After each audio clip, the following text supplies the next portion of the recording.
მე ვარ თამარ გოჩაშვილი, ვარ 12 წლის და მე აქ მოვედი ჩემს ძმასთან ერთად. ალექს გოჩაშვილი 8 წლის, მოვედი ჩემს დასთან ერთად. ვფიქრობ, ჩემთვის ჯანსაღი საკვები არის თევზი მაგალითად, რომელიც ძალიან მიყვარს და სალათიც, რომელიც ბოსტნეულებისგან შედგება. ბანანს ჭამ ხშირად, სუპს ჭამ ხშირად და ზოგჯერ კიტროსაც ჭამ ხშირად. მე არ მიყვარს მაგალითად აჯაფსანდალი არის ეს საკვები. სუპზე მაქვს პრობლემა, სუპი არ მიყვარს, ზოგადად ხორცს დავდებ მწვანეზე. ხორცს იმიტომ დავდებ მწვანეზე, რომ იგი შეიცავს ბევრ ცილებს, რაც საჭირო არის ორგანიზმისთვის. ვაშლს დავდებ მწვანეზე. ვაშლი იმიტომ დავდებ მწვანე ფერზე, რომ ის ორგანიზმისთვის ჯანსაღია და უნდა მივირთვათ დილას და საღამოსაც. და ღამეც. თევზსაც დავდებ მწვანეზე. თევზი მხედველობისთვის ძალიან კარგი არის და ვფიქრობ, იგი ყველა ადამიანმა ყოველდღიურად თუ არა, ყოველ კვირა მაინც უნდა მიირთვას. სენდვიჩს დავდებ მწვანეზე. სენდვიჩი იმიტომ დავდებ მწვანეზე, რომ ის ჯანსაღია ორგანიზმისთვის და გვამარაგებს. მაგალითად რა პროდუქტებს შეიცავს სენდვიჩი? სენდვიჩი ყველი, მაგალითად ხორცი, პური და ასე შემდეგ. სოკოსაც დავდებ ყვითელზე. პირველ რიგში სოკოს ცნობა უნდა ვიცოდეთ, რადგან იგი ზოგჯერ მომწამლავი შეიძლება იყოს ადამიანის ორგანიზმისთვის, მაგრამ თუ დარწმუნებული ვართ, რომ ეს სოკო უკვე ჯანსაღია, უნდა ვეცადოთ, რომ არ მივიღოთ ის დიდი რაოდენობით. პურსაც დავდებ ყვითელზე. პური იმიტომ დავდებ ყვითელზე, რომ საღამოს და დილასაც შეიძლება, მაგრამ უფრო საღამოს შეიძლება. ხილეულს დავდებ ყვითელზე. მიწისთხილი და ზოგადად ხილეული სასარგებლო არის ორგანიზმისთვის, მაგრამ არა გადაჭარბებული რაოდენობით. ნაყინს დავდებ ყვითელზე. ზოგადად რო არ გავცივდეთ, ის შეიძლება დღეში ერთხელ ჭამოთ. შოკოლადსაც დავდებ ყვითელზე. შოკოლადის მიღება შეგვიძლია, მაგრამ არა ყოველდღიურად და ძალიან გადაჭარბებული დოზით. სოსისს დავდებ კი წითელზე. სოსისი იმიტომ დავდებ წითელზე, რომ ის არაჯანსაღია ორგანიზმისთვის. გაზიან სასმელს დავდებ წითელზე. გაზიანი სასმელი ზოგადად არ არის სასურველი ორგანიზმისთვის, რადგან პირველ რიგში შეიცავს ძალიან ბევრ შაქარს და ვფიქრობ, რომ იგი ადამიანებმა არ უნდა მიიღონ, მაგრამ თუ რაიმე ისეთი სიტუაცია, როდესაც მოუწევთ მაგალითად დაბადებისგან რაიმე დღესასწაული, რაც შეიძლება მცირე დოზით უნდა მიიღონ ის. ძალიან მომეწოდა, ცოტა ნერვიულობდი, მაგრამ ეხლა მოვეშვი. ფერებით დაყოფა ძალიან დამეხმარება ცხოვრებაში, რომ ვიკვება უფრო ჯანსაღად, რადგან უკეთესად მეცოდინება, რა უნდა ვჭამო და რა არ უნდა მივირთვა დიდი რაოდენობით. მე მარი ექიმის რჩევებს აუცილებლად გავითვალისწინებ.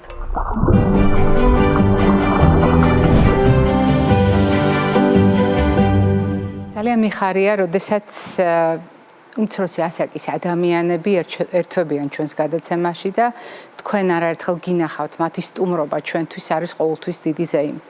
განსაკუთრებით მნიშვნელოვანია კვებასთან დაკავშირებით მათი ცოდნის გაფართოება, მით უფრო რომ ამ ცოდნას ისინი ყოველდღიურ ცხოვრებაში იყენებენ.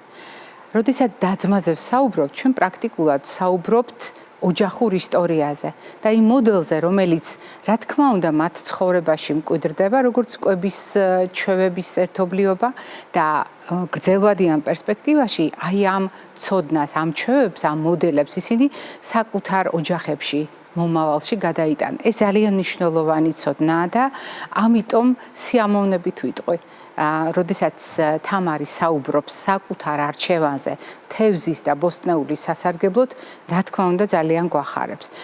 მე რა რომ კონკრეტული პროდუქტების მიმართ შესაძლოა სიფრთხილე აქვს და გარკვეული შეზღუდვაც.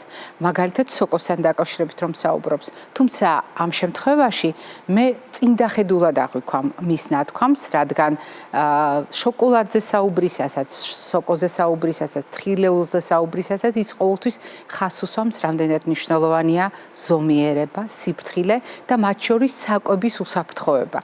როდესაც ალექსი ამბობს საკუთარ ხარვეზზე ბჭყალებში წვნიანის მოხმარებასთან დაკავშირებით, აუცილებლად უნდა დავამშვიდოთ და უთხრათ, რომ გული არ დაგწყდეს.